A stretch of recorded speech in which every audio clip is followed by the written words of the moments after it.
How to change Snapchat profile picture.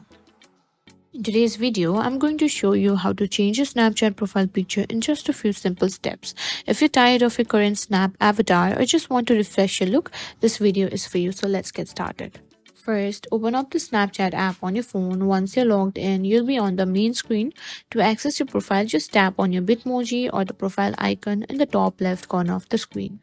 This will bring you to your profile page. Now simply tap on your Bitmoji. Here you'll find an option that says change selfie. Simply choose one of the options that you prefer, that you want to be shown as your simply profile picture. After you've chosen, simply click on done. Now you can go back and check whether the selfie you chose earlier has uploaded or not. Now you can also simply change your avatar itself. If you want to change its hair or anything in particular, simply tap on your Bitmoji again and simply go to edit avatar.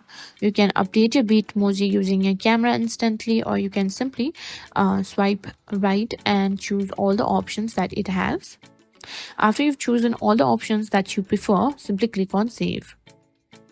And that's it. That's how you simply change profile picture of your Bitmoji.